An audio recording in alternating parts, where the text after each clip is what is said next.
On retrouve Caroline Roux. Bonjour Caroline, vous recevez Bonjour. ce matin Ségolène Royal. Oui, l'ex-ministre de l'écologie. Alors vous le savez, elle est de temps en temps sur le retour de la scène politique pour faire entendre sa voix à gauche, mais surtout pour parler de ces sujets, l'environnement.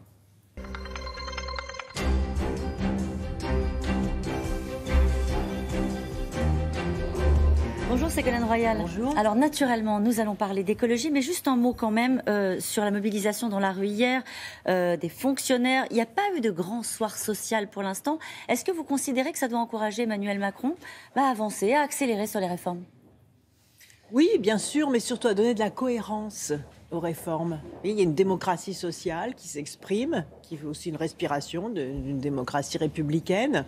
Donc il faut identifier les raisons pour lesquelles il y a des inquiétudes. Il y a toujours des points d'inquiétude qui méritent d'être pris en considération et respectés en tant que tels. Et surtout donner de la cohérence au budget de la France, puisqu'on voit d'un côté effectivement des allègements fiscaux, de l'autre des alourdissements de cotisations. On voit aussi des projets de réduction du nombre de fonctionnaires. Donc il y a une vraie question aussi sur le service public. Donc il faut à la fois conduire des réformes, mais que ces réformes soient à la fois justes, comprises et que les citoyens se les approprient. Bon, le compte n'y est pas pour l'instant, en vous écoutant. Quand vous dites qu'il faut mettre de la cohérence, sous-entendu, il n'y en a peut-être pas suffisamment. En tout cas, il ne faut pas aller trop vite, quoi.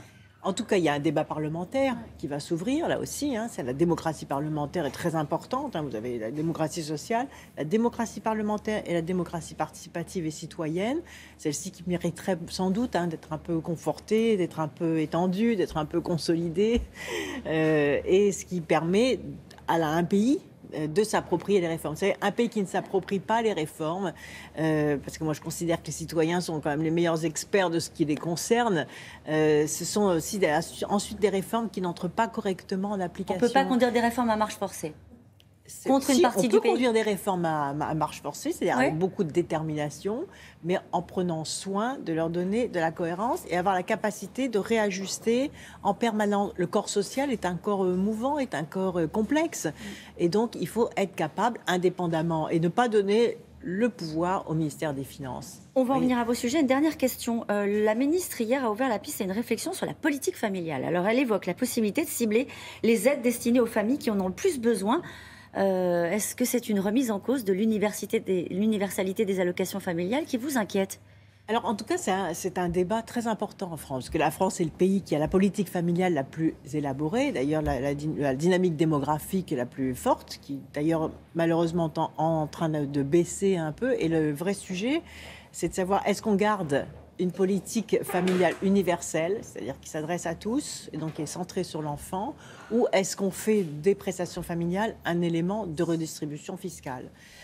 Moi, je considère, comme les responsables familiaux, comme les associations familiales, qu'il faut maintenir l'universalité de la politique familiale. On en a encore les moyens. On en a encore les moyens. On en a les moyens. Pourquoi ? Parce que d'abord, la caisse d'assurance familiale est à l'équilibre, d'une part, et d'autre part, on risque de frapper une nouvelle fois les catégories moyennes, celles qui cotisent beaucoup, celles qui payent beaucoup d'impôts, et par conséquent, elles veulent aussi voir reconnaître leur statut de famille et la prise en compte de l'enfant en tant que tel, d'autant que les allocations familiales ont déjà, pour les classes moyennes, ont déjà été réduites lors du précédent quinquennat. Donc je pense qu'il faut maintenir l'universalité des prestations familiales. Un mot sur, enfin plus qu'un mot sans doute, sur Donald Trump. Le président américain a abrogé le plan climat de Barack Obama qui visait, on le rappelle, à imposer aux centrales thermiques une réduction de leurs émissions de dioxyde de carbone. C'était donc pas une lubie.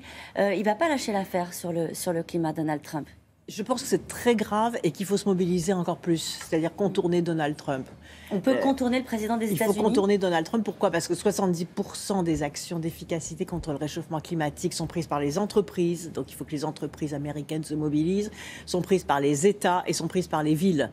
Et donc il faut contourner cette remise en cause qui n'est d'ailleurs pas juridiquement fondée, même si pour lui peu importe la barrière du droit.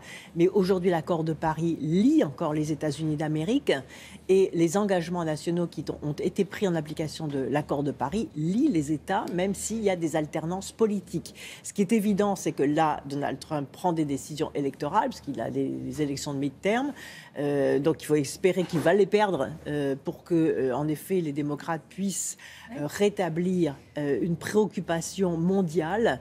Et la seconde observation que je peux faire, c'est que par rapport à Donald Trump, qui ferme ses frontières, vous savez, la première cause des migrations, de la misère, c'est le réchauffement climatique. Et la première cause d'insécurité, même de terrorisme aujourd'hui, on le sait, c'est le dérèglement climatique, le réchauffement climatique, la sécheresse dans les pays pauvres, qui jettent les gens sur les rues. Est-ce qu'il faudrait que la France hausse le ton davantage? Oui, il faut que la France lève le ton davantage.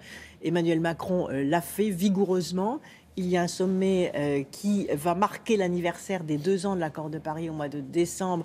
Très important qu'à l'occasion de cette échéance, il y ait un rassemblement mondial déterminé. Il faut que l'Organisation des Nations Unies élève la voix aussi, ce qui n'est pas facile, parce que les États-Unis d'Amérique financent l'Organisation des Nations Unies, mais il faut avoir quand même le courage de le faire, parce que c'est une question de survie.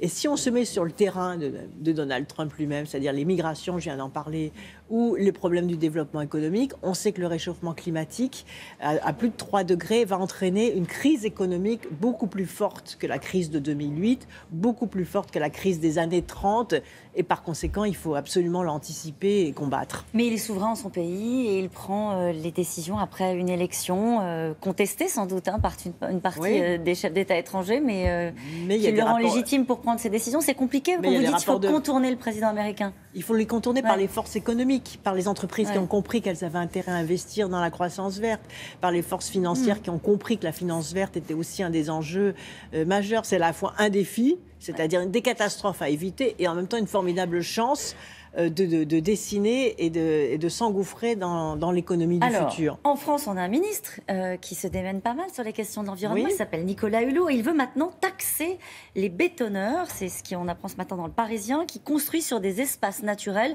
L'objectif de cette taxe, ce serait aussi de financer la préservation de la biodiversité. Est-ce qu'il faut taxer les bétonneurs, c'est-à-dire les grands centres industriels qui s'installent aux abords des villes et qui font disparaître parfois des terres agricoles? Il faut surtout empêcher de bétonner. Parce que vous voyez, la taxe peut valider le bétonnage. Donc avant de s'engager dans des fiscalités qui permettent au fond aux bétonneurs de payer et donc de bétonner, non, il faut appliquer les lois de protection des espaces naturels et avec beaucoup de vigueur. Toujours dans Le Parisien hier, on a appris il faut même débétonner. On peut débétonner? Il faut montrer, vous savez qu'on bétonne en France l'équivalent, c'est-à-dire on artificialise les sols, l'équivalent d'un département tous les 3 ans. C'est considérable. D'où les ruissellements, d'où la sécheresse, d'où les inondations. Donc aujourd'hui, au contraire, on est dans des processus nouveaux qui consistent à débétonner dans les villes. Par exemple, végétaliser les trottoirs, végétaliser les façades, etc. C'est-à-dire qu'il faut au contraire que la nature reprenne ses droits en ville. Bon, je rappelle qu'après, là, vous allez partir en Islande, c'est ça? Vous êtes ambassadrice chargée de la négociation internationale pour les pôles arctiques et antarctiques. Il vous a envoyé loin quand même, Emmanuel Macron. Oui, mais c'est petit aussi la planète. Vous savez, on est tous solidaires. Et en même temps, la recherche française sur les pôles est assez exceptionnelle. Donc je vais défendre, valoriser et faire en sorte que l'influence de la France dans l'Arctique prenne toute sa place. Merci beaucoup, Ségolène Royal. C'est à vous, Laurent. Merci Caroline et très belle journée à vous deux, mesdames.